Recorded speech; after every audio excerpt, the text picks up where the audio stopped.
Welcome to the Wednesday night podcast for the SC Hub.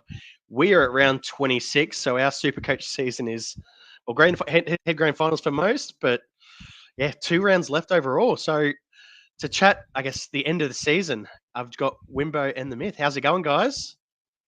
Yeah, good mate. Good to be here. Yeah, So thanks for first of having all, me. yeah, how are things looking for you guys? Are you in many head-to-head grand finals? Any cashies that you're in? Let's hear it. Yeah, fortunate enough. Four cashy grand finals this week out of 5. So, Nice.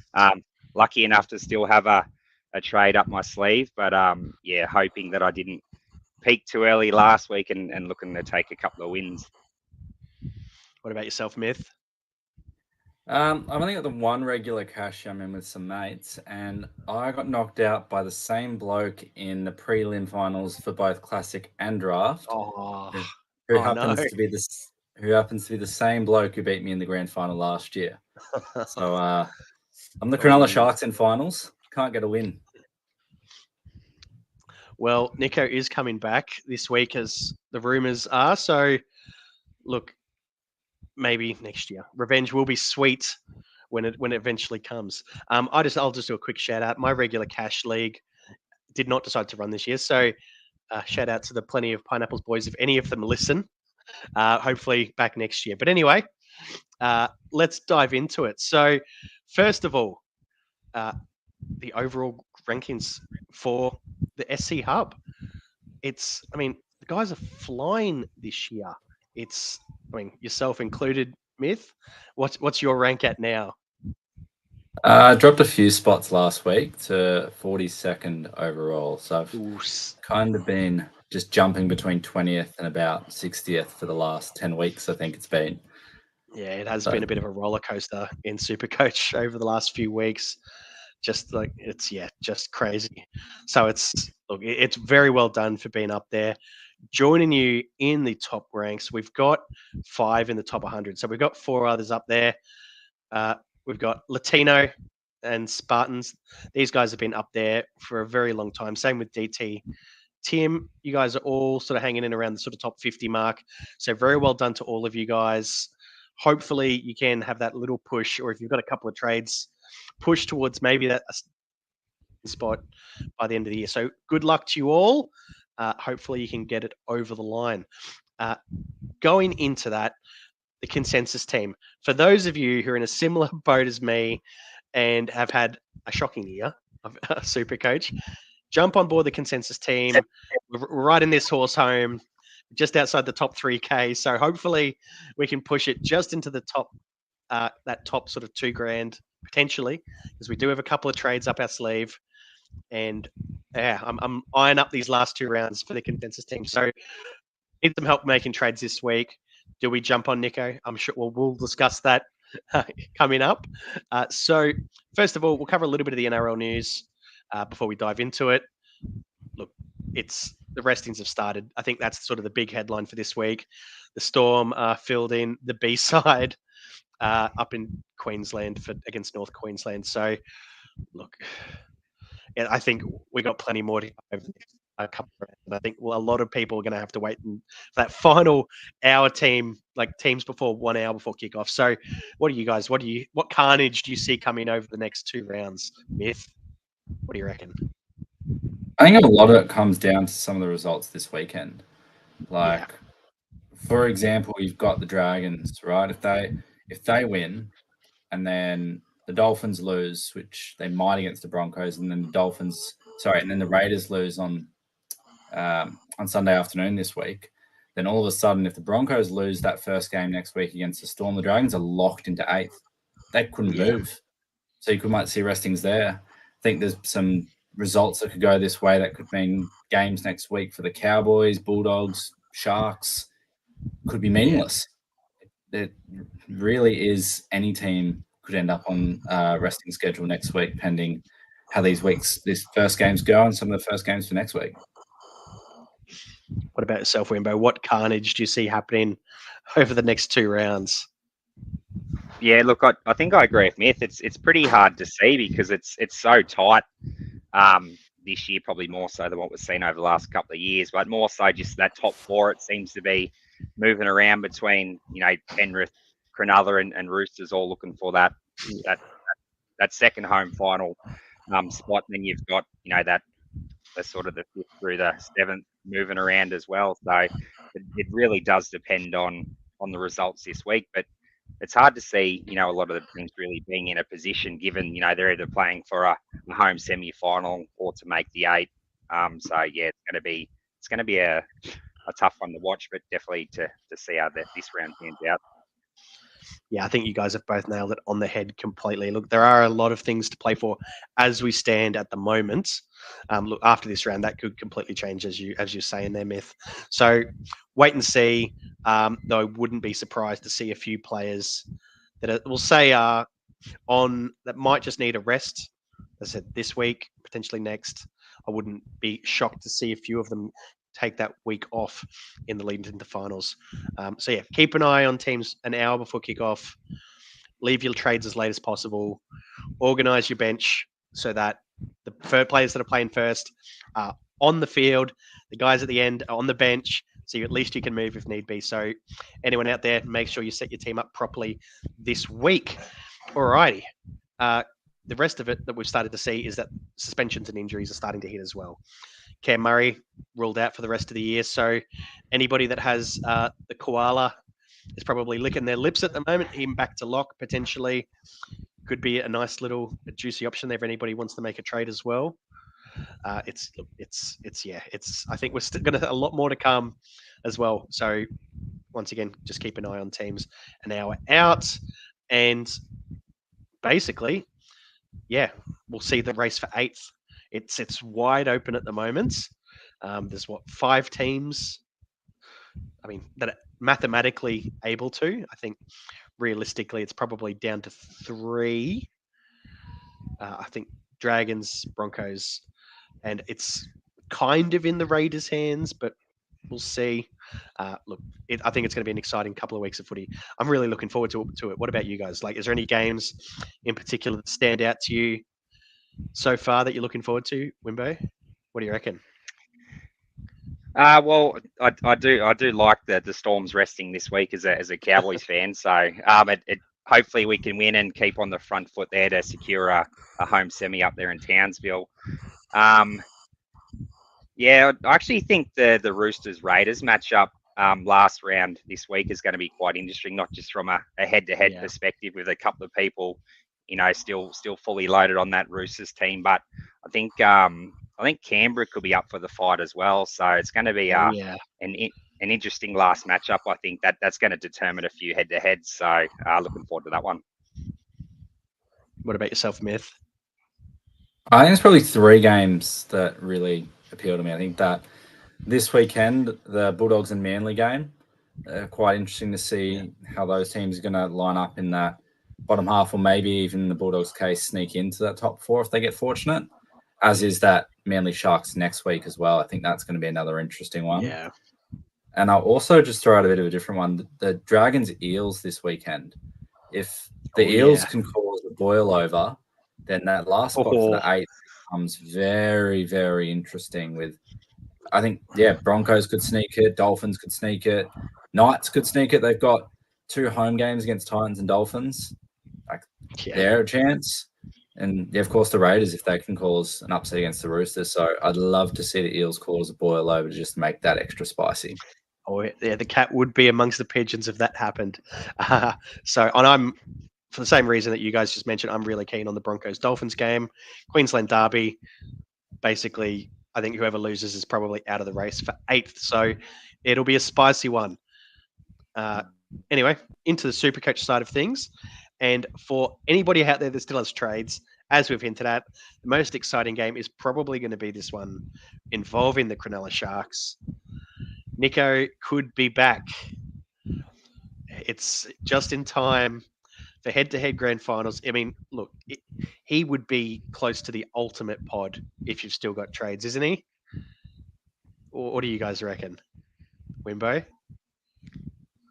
Yeah, look, definitely is. And he's potentially the the one and only trade I'll be making this week is a Cleary out to Nico, but just need to keep an eye on team list to see if he does come in. Otherwise, it could be a Jerome Luai possibly to come in, but his score last week doesn't look too well. Isn't too appealing. No. What about yourself, Myth? You don't have to give away any secrets. I know you're sort of right up there at the pointy end. If you don't need to let us know if you've got trades or not. If we'll say theoretically, if you have trades, would you be bringing in Nico if you could? Look, I'm pretty open at the moment because I'm not going to push too much for that top 10. And I think at the moment my biggest competitor is Flash. We're in a $250 entry comp together. Winners taking home $2,500 between the two of us. So he's 160 points behind me, and I know he's out of trades. I've got one, so I'm not too fussed. Nico is someone that I'm looking pretty heavily at. I think the fact he's on the extended bench gives me a little bit of nerves, but I think we'll remember round 4 last year of what a pod Nico Holmes. Yeah. So, I certainly do. Yeah. Anytime you can get him at low ownership with a good matchup, it's worth taking. Yeah, it is. It's like the low ownership. It's if you've got a trade at all, he's just so appealing. It's a potential captaincy option this week in what is actually if in a potentially like a tough week potentially for captains. It's because you got to win those head-to-head grand finals. You got to win those matchups. So it's a real tough one. Hopefully he comes through, but if he doesn't, you do need to have a backup option. There's a couple of names out there that sort of appeal. What do you guys sort of think in relation to? Obviously, look, a lot of people are going to have to make that trade by the Penrith game. What names would you potentially look at if Nico ended up not being named, or say he gets cut at 24 hours? What do you think, Myth? Is there any other names that leap out as a pod in the halves positions, 5/8 or halfback? I think in terms of the timing. So if you go off the fact that he's cut hour to go, you don't have too many options to pivot to. There's 3 games left. If you don't have Sam Walker, there's an easy one to pivot to. The pod one is to probably just go to the guy that's going to play in Nico's spot and Braden Trindle. You got the game against the Warriors. I'm expecting Sharks towel them up personally. So that's where I'd be looking. Yeah. What about yourself, Wimbo? Who would you look at if Nico's not named? Yeah, I'm a current Sam Walker owner already, so it's going to be Trindle or Nico. I think the situation we probably don't want is Nico into 7 with Trindle still in the 17. Because there's every chance, Nico could get an early shower there, and then it's not a great trade. But in terms of a left field pod, and just looking based on their score last week, is A-Ray, Adam Reynolds, as a smoky there at home against a very leaky Dolphins. I'm probably expecting there to be a lot of points there up at Suncorp, but Adam Reynolds sort of steering the ship around there, coming off a 122. Probably not the worst shout if you find out that Nico's out sort of that after lunch on a Saturday. Otherwise, maybe a Ben Hunt, but probably less keen on Ben Hunt because he can throw out some pretty low scores even when they do pile on the points to Dragons. Yeah, and I'm going to throw out now. This is a very, very big pod, it's a throw at the stumps. It's a Hail Mary kind of play. If you need a name, and it's getting to that point where you just need somebody that could win you a final. Luke Keary, we've seen in the past that he's been able to push out 100 points. So, look, once again, Hail Mary, I would go for all those other names that you guys mentioned before him, but he's somebody that's done it in the past. So, something to have a look at, especially as we've heard some rumors that Sam Walker might be a little bit banged up at the moment. If Luke Keary's the one steering that ship because Sam Walker has a rest, you never know. But as I said, throw out the stumps. It's not one that I would be doing with any great confidence. But anyway, What, like, I guess that with a lot of other things, like a lot of other teams, it's like, look, what other positions are we looking at that people need? Like obviously the Tigers are out, players are out this week. People are down to like maybe one trade. We'll use the consensus team as an example in this situation. They have Fainu as their second front row forward. What would you guys be sort of doing in that position? Like, would you look at making a trade there in a position that's maybe not got high upside, or would you save the trade and take an auto emergency or something similar? What do you guys think in that kind of situation? Myth, we'll start with you. What do you reckon? I think the order of games for this week is actually perfect for someone that's in that specific situation, because you've got actually, depending on who the other front row forward is. Sorry, if you don't have Joe Tapani, he plays in the final game. That's the other number. That's the other name that they already then have. Then it's very interesting. I think that's a case where you might want a VC early in the round. You might want to put a VC on a Val Holmes, for example, on a Thursday night and get an idea of what you're working with. He pumps out a 120 or a 130, then it makes it a lot easier. You just take the score, you bank it, you save the trade in the low upside position. You get a better idea of what your AEs are looking at. If you got an AE of 5 on the bench, then you can pivot as well. But I guess those last minute front row forward options, off the top of my head, you haven't got too many good ones. Maybe looking at a Terrell May back in that final game and hope that he gets some more minutes with Maria Hargraves out. Maybe they can't completely rest, but maybe Terrell May plays more minutes over these last fortnight to give their starting forwards a bit more of a time on the bench.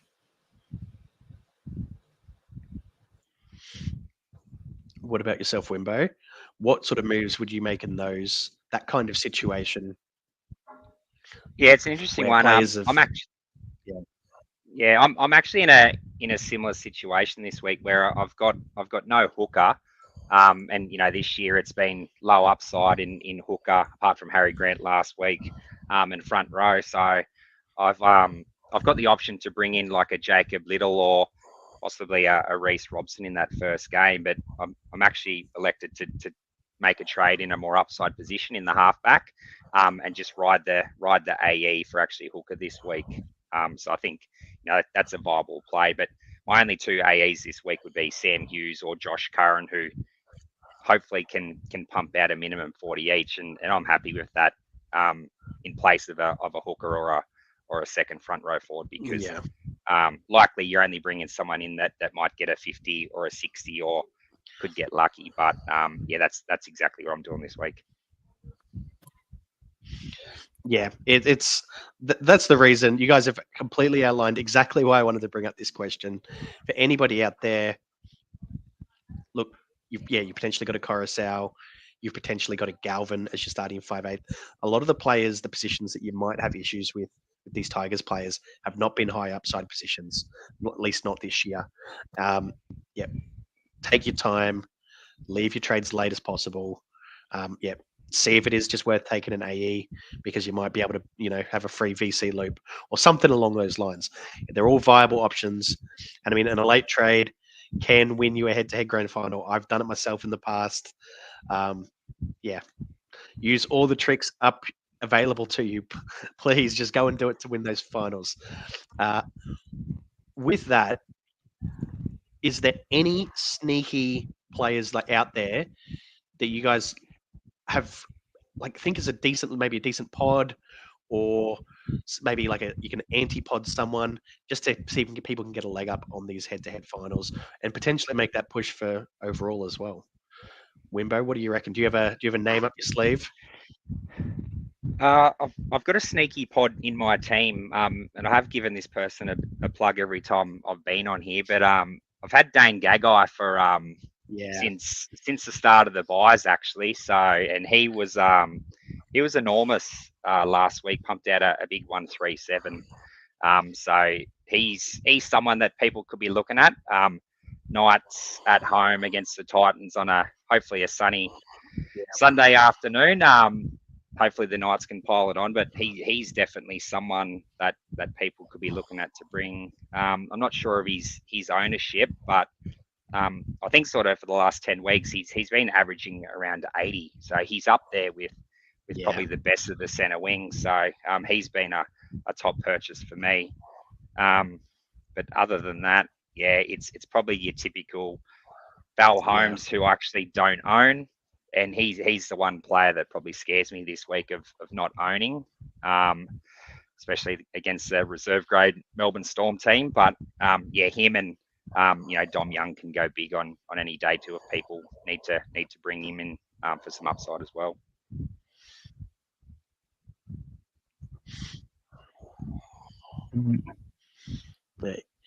You've actually stolen the name that I had as my example for a pod. I really like the Dane Gagai shout. Myth, what do you reckon? Do you have any names up your sleeve for people out there for head-to-head grand finals?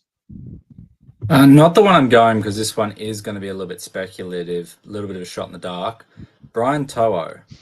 So Dane Laurie's now dropped out of the 17, and when Taruva and To'o were last in the team together, To'o was on the right wing. So if he shifts back there, that shape that the Penrith have been throwing out right has been a lot stronger. I think Laurie got a couple line breaks and a try out there on the wing last week. Should have had a double out there. McLean scored on that wing when Laurie was in the HIA assessment the week before. And To'o was back on that right wing. He was scoring a few more tries. So I think up against the Rabbitohs at home off a loss, I'd like as many pieces of that Penrith side as I can. I'll be hoping Laurie comes back into the 17 in some capacity, or the 13 in some capacity. But I would love to own Brian To'o this weekend, I think. Yeah, no, I completely agree as well. That was my other sort of go-to, was that anybody pretty much from the Panthers backline. The one name that I particularly like, as he's shown it this year, if you have the balls to do the trade, grabbing in the fullback Dylan Edwards. I think he's shown that he can go 100 plus on any given week. And for, say, a Tommy Turbo who's got a tough matchup against the Dogs, he's on fantastic form, but that could be that kind of move where you get that little advantage. It's everything's to play for. We're at that time of year where over 2 weeks you just don't know, and especially with somebody like a Laurie who's sat out for a few weeks now, I don't see him getting rested regardless. He'll be one of the guys, like the senior guys, that probably doesn't get a rest, is there to help shepherd in the young guys if the Panthers do decide to go that route next week. So I think he's, out of all of the guys, I guess he's probably one of the safer ones, but he didn't look great last week. So it is a bit riskier than some of the others. So with that, I'm going to ask you guys a question to see if you can predict a little bit about what happens with the future. What do you think happens in round 27? We've seen it in the last few years. It can be absolute carnage. We've seen people in the overall race come from the clouds and go close to winning it because they've just grabbed that ultimate pod for 1 week that's pumped out a triple figure score. You don't need to necessarily predict any scores or anything crazy, but what do you see potentially happening next week? And is there anybody that you're looking to potentially target for that? Wimbo? Anything in particular? If I had the trades, it would, I would be able to target someone, but unfortunately I won't be able to next week. It's sort of tough. Like we touched on earlier, it really depends on how this week plays out. I can't really predict anything unfolding. I'm looking at the Roosters and Panthers who have weaker matchups, but they're all still fighting, for that possibly that home semi-final with the second bite at the cherry. So they might just want to keep rolling and keep that momentum rolling straight into first round of semi-final. So yeah, it's a hard one for me to predict, but I'll go last round of next week, Knights versus Dolphins. Knights to win to make the 8, and a KP 150 plus. Well, there we go. What about yourself, Myth? Do you see anything crazy going on next week, or what could it be? I like what Wimbo's thinking as a KP owner. Yeah, that sounds pretty delightful to me. But yep. you know, I'm going to predict it's much of nothing. I think the way the ladder is and the way the teams are situated, I think there's too many teams there that are going to have something to play for. The one team that we know isn't going to have anything to play for are resting this week, so they'll want to have a hit out. I'd expect, even regardless of the scoreline, players like Harry Grant, Jerome Hughes, Cam Munster might have an early shower in the Broncos game next week, particularly if they're up quite comfortably. But like, even if they're not, if Storm lose this week, which you'd anticipate them to, with the reserve grade side they're putting out, they'll want to win next week. They won't want to go in off back-to-back losses. So yeah, I think everyone's been planning, thinking after last year that the last 2 rounds are going to be carnage. You can make these huge moves. Sometimes the Supercoach season doesn't go that way. Sometimes there's not mass restings. And I think it's one of those seasons where we're not going to see that other than this week. Yeah. Now, funnily enough, I am probably leaning a bit that way as well. However, I do think that we're going to see at least one really big score next week where somebody puts 50 on someone. So that's my prediction. And I have a sneaky suspicion that it might be the Eels putting 50 on the Tigers. I know the Eels have looked awful, but on their day, they're still a very good side. And I wouldn't be surprised to see them pull it out right at the death, and for all the Eels fans to be turning around and say, where the hell has this been all year? So, yeah, I think anybody that's got a Dylan Brown, if you don't have to play him this week, maybe don't. But next week, you never know. Yeah, right. On that. First comment. One of our favourites, Holden, who we know is a bit of a Tigers tragic. I'm sorry. I think it might happen, but this is a bold prediction. And sorry, you were saying Myth. I think looking at the matchups and what you're thinking there of a team putting on a big score probably leans a little bit to where my final trade's going this week. But Dragons versus the Raiders at Wynn Stadium on a Saturday afternoon, in which the results of this week could render that game for the Raiders meaningless. So the big effort to get up to beat the Panthers, then maybe if they go down to the Roosters and their season ends this weekend, coming out for that last game of the year, somber spirits, away from home, I could see them folding. And we did see that last week, week before last, up in Townsville as well. So when the Cowboys decided to put on a bit of a show there.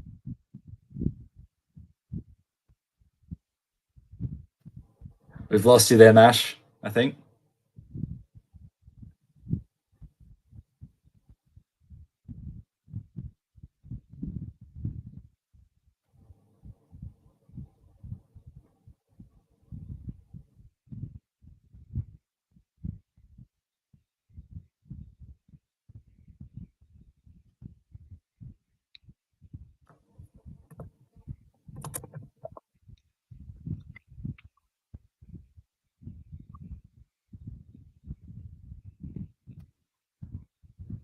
And it appears we have lost our host. Not exactly what we're looking for, but we'll keep on persevering whilst he is sorting that out. Are there any matches this week where you can see 50 game put on? This week, I'm thinking. Well, I'm hoping it's a double week cameo from Newcastle. 2 home games at Newey there at McDonald Jones Stadium. I am a KP owner. Titans into Dolphins next week. I can definitely see them getting up. I actually think next week, maybe Old Boys Day for Newcastle as well. So against a Dolphins who could be out of the race, all signs point to a KP masterclass for next week at least anyway. Yeah. Those last two matchups for the Knights are definitely quite appealing, particularly them being at home. We know they like to perform in front of their crowd, and they always get a good crowd. So, you don't own anyone outside of Ponga and Gagai? I still do own Greg Marju as well. So that left side of Newcastle's been a bit funny probably the last month since KP's come back, where he doesn't seem to be sweeping around to the left and hitting Marju with those phase balls that we're all used to. He seems to be bobbing up on the right a bit more, which probably helps with my Dane Gagai pod. But at least I've got both sides of that Newcastle attack sorted, as well as the middle guy feeding them the ball as well. So the more points Newcastle score, the better off my Supercoach team will be. Sorry for the technical difficulties there, guys, but I'm back. So you continue, Myth. I'll jump in when I can. No, we're just talking about the Knights this weekend. I wonder what the impact of Bradman Best is going to do for Greg Marju there.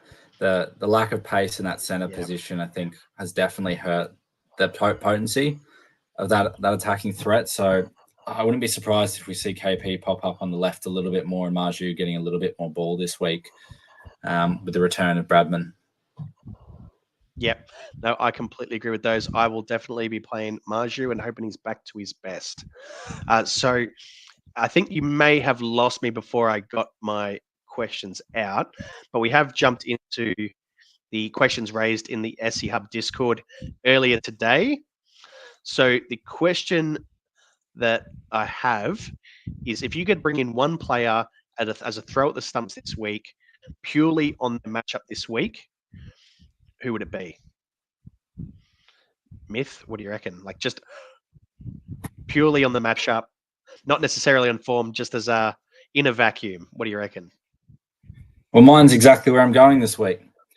It's Zach Lomax for me. Yeah. Will be Casey McLean to Zach Lomax will be my final trade of 2024. That Eels left edge has been conceding tries for fun, or both edges really have been conceding tries for fun. But I've had a look at the right wingers in the last 11 games. Only one right winger hasn't scored. There are 4 right wingers have scored doubles, and 1 right winger has scored a hat trick. It's a lot of tries going through that channel. And if Zach Lomax picks up a double with his goal kicking and base, there's a loopable score. Oof, that's a very, very good shout. The player that I would have loved to have had this week if he was available would have been Reece Walsh. I think there's going to be so many points in that Broncos-Dolphins game. I think even like somebody like a Tony Staggs, or as we mentioned earlier, an Adam Reynolds, I think one of them could be great.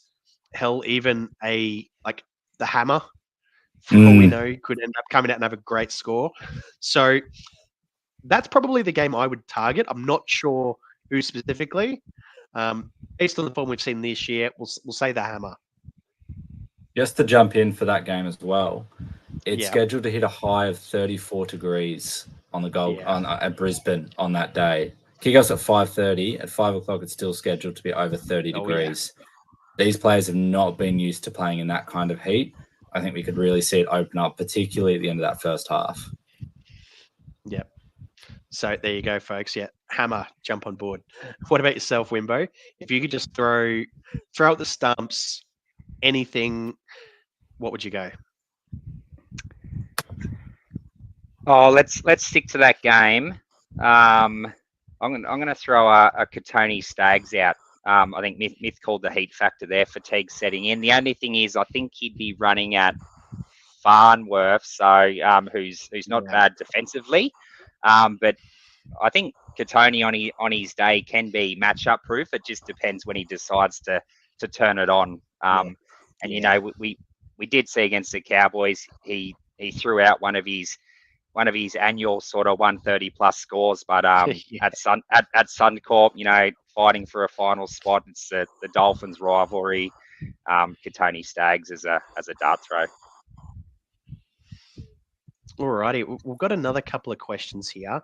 This one I think is actually quite, I guess, important for this week. What Manly players would you sit for the Dogs matchup? I think this is something that a lot of people are going to be pondering, because quite a lot of players would have 2, probably 3 Manly players. So Wimbo, is there any of the names of, I guess, what we would expect? Who would you sit? Well, yeah, I'm playing Turbo, Garrick, and Olakuatu myself, but dogs typically get into that grind. I don't think they've leaked any second half points for a number of weeks now as well. I know Warriors sort of might have been 18 on them in the first half, but their second half defensive record the last month has been quite strong. But if I was a DCE owner, I would be possibly a little nervous about playing him this week. He struggled last week as well against the Tigers. I am expecting that Manly do get up for this game. It is Turbo's 150th game as well, so a bit of a milestone match for Turbo. So they'll be up for it. But yeah, DCE against the Dogs at a core in possibly a low scoring affair. It might be tough for owners this week. What do you reckon, Myth? Who would you sit? I wish I had a bit of flexibility, but I've had two on the bye this week, 2 rested, 2 injured, and 2 dropped. So add in my nuff, and I'm 16 before trades with 1 trade. So I don't have these luxuries. However, if I did, I would be giving serious consideration to an antipod and NPR of Ruben Garrick. Yeah. Since Trebojevic has moved to fullback, Manly's shape in their attack has shifted to all about Turbo. And that all about Turbo is not great for Ruben Garrick. He's not really getting the ball off a sweep, which he was getting for a while. All of his attacking stats over the past about 5-6 weeks have come from individual efforts, beating his center one-on-one, catching a bomb that's kicked through.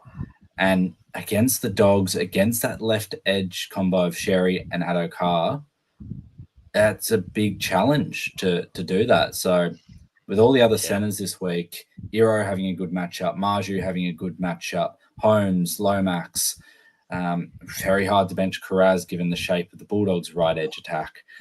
If I had the depth, if I had the cover, I would be giving serious consideration, knowing it can backfire, but there's a lot of center wings I prefer over Garrick this week. Yeah, no, I think that there's some very good points there. I completely agree with Wimbo. Anybody that's got Daly Cherry Evans, unless you have to play him, I wouldn't be. And for me, I'm almost willing to put Olakuatu in the name as a player that I would, if I had, the depth or a trade to Antipod. I think he's someone that you could potentially as well, but look, a lot of us don't have that luxury, unfortunately. Now, one last question, because this season is almost over, so a little bit of crystal ball gazing for next year is I'll expand upon this question a little bit. So the question is, what's your early round 1 plans? And it says specifically for front row forward and hooker, but I think we can almost throw 5/8 in that position as well. So we've seen a bit of a shift this year with those positions, specifically hooker and 5/8, they're just not the same as they have been. So is there any names, I guess, that leap out? I think there's a couple of very obvious ones in hooker, but I guess, do you have any ideas about what you might want to do with those positions, like go cheap and front row forward, anything like that? I'll start with this one because, as I said, I think there are a couple of really obvious names at hooker. I think I would be definitely looking at anybody that's not going to play Origin. Like, I think that's for me, that's going to be absolute priority number 1. So that's Jeremy Marshall-King I think Damien Cook is done, and with him at the Dragons, I think he's probably locked in for 80 or close to it. And obviously, the guy that's going to replace him at the Rabbitohs, Mamazelis. I think they're probably the three big names that I'll be looking at to begin with at hooker. And for me, I think I actually might look to go a bit heavier in front row forward, and just once again try to get at least one person that I know is not going to play Origin. So probably Fanua Blake. I think he'll do quite well at the Sharks. And yeah, I'm not sure at 5'8" at the moment. What about you guys? Like, is there anything that you sort of are looking at regarding those three positions and sort of what you're looking at for next year? We'll start with you, Myth. Like, what are you sort of like thinking for that? First of all, with front row, I'll start with a premium gun, at least one. There's no real ifs or buts about that. I'm not going to start with two speculative picks at front row. I don't want to waste trades there. Ideally, the pre-origin schedule will be key because I'm not going to want to spend much at front row forward 3 or 4. I'm never going to want to put a lot of cash in those positions. So I think a premium front row forward that doesn't have an early buy will be high on the radar. I'd love it to be Payne Haas because I think he'll be a bit underpriced. But if Broncos have a buy in, say, round 5 or round 6, then that might make me lean away from him and towards one of these guys that doesn't. A Joe Tapani, perhaps, someone to hold. Fanua Blake's interesting. I hate new forwards relying on minutes at new clubs. I don't like it. Hooker, Harry Grant's had a sternum injury this whole year. So he's going to be unders. And that's really easy just to lock in and just forget about it. And I think 5'8" is going to be a lottery. I want to see the draw. I think it's going to be a spot to have a swing because there's not going to be a slam dunk option. And I think when there's not a clear, strong alternative, like Tamari Martin's going to be expensive, but we saw what he did without Johnson. Yeah. So that's just one I've like put in the black book to have a look at pending the Warriors draw. What about you, Wimbo? What are you sort of thinking for those positions for next year?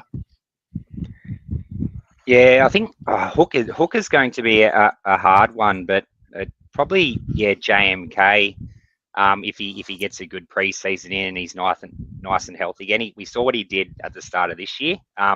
Very injury prone though, but he could be an option there. I think I'm locked into Payne Haas as a front row one next year again. I've started with him the last couple of seasons. I think looking at his stats for this year, he's about 7 points under where he finished last year as well. So Myth called it out. He's definitely going to be unders.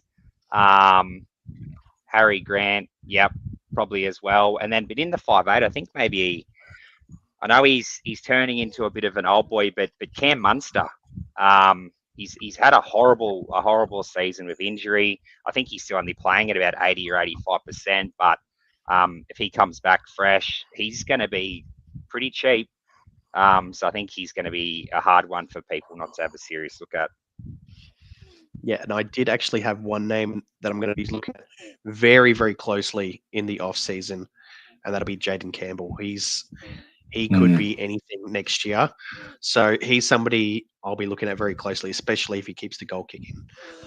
But look, as you sort of said, the draw is going to be so key, and that is something we can worry about next year. So with that, I think we can pretty much call it about there, or at least very close to that. Before we do, captain's advice, captains. Look, I think, as I said earlier, it's a little bit more open this week than maybe on initial look. I'm personally liking Ponga. I think I might go with KP as my captain. And if I had the option, I'd be going VC, Val Holmes, like every day of the week, or another Cowboy. What about you guys? What are you thinking for the captaincy? Wimbo, we'll start with you. Yeah, I liked Myth's breakdown there of right wing versus Parramatta. So look, Lomax VC possibly into a KP, but if Hines does come in, he's going to be tempting as a VC as well. Yeah. What about yourself, Myth? It's always fun to put a VC on the shiny new toy, isn't it? You bring in a new player, kind of just want to slap it on them for a bit of extra fun. I haven't owned Lomax all season, so that's probably where I'm going. But to be honest, I've got to think of this as a head-to-head versus Flash for me. I've got the lead on him. He's got Drinkwater, so I'm very curious to see what he ends up doing there. So putting VC on Val almost as like an insurance policy could be a play, but I have a free loop, so it's a big call. But it'll be one of those two guys, and then the captaincy again for me. I'm going to reevaluate come Sunday. Safety for me is Tedesco. Risky for me is Ponga. We'll see where we're at, but I kind of like Ponga's matchup a little bit more, and he's averaging about near 100 over the last 3 weeks, and he's got 3 try assists and no tries. Surely he's got a game coming with a double and a try assist or something. Surely. Yes, surely. Look, hopefully this week for those that decide to risk the orange armbands, as you sort of alluded to there as well, I don't think you can really almost go wrong with any of the 3 main fullback names. Hell, 4 if you want to include Drinkwater as well. I think you can't really go wrong with any of them. Obviously, you can't VC and then C in the same position. So people out there, make your decisions early about who you want to go with at least one of the armbands in that position, and then sort of go from there. I think we'll call it there for tonight. We've got a big one next week, the final round of Supercoach. For those out there that we will be looking to do a recap of the season and do a bit of a deep dive after the season's done. So keep an eye out for that one. That'll be, I would say, the week after. So we'll say round 28, where it's from the pub or something similar, if only. We'll look to do a recap afterwards. So make sure you keep an eye out for that one as well. Thank you both for joining me for tonight. Good luck with your head-to-head finals, in particular the ones where cash is on the line. Hopefully all the luck goes your way. For anyone out there, if you're not in the SC Discord, please jump in. We have a bunch of content for the off-season. NBL is ramping up. FPL has already been up and running. We've had a couple of weeks in now. BBL's obviously coming later in the year. Well, the channels will be going off for all of those, so there'll be plenty of discussion to be had. There's no real off-season for the hub, so jump in, and there'll be plenty for you to look at and read and have a chat about. So, thank you again, guys, for joining me. Good luck to everyone out there with the super coaches, and we'll catch you next time. Thanks, guys. Good luck.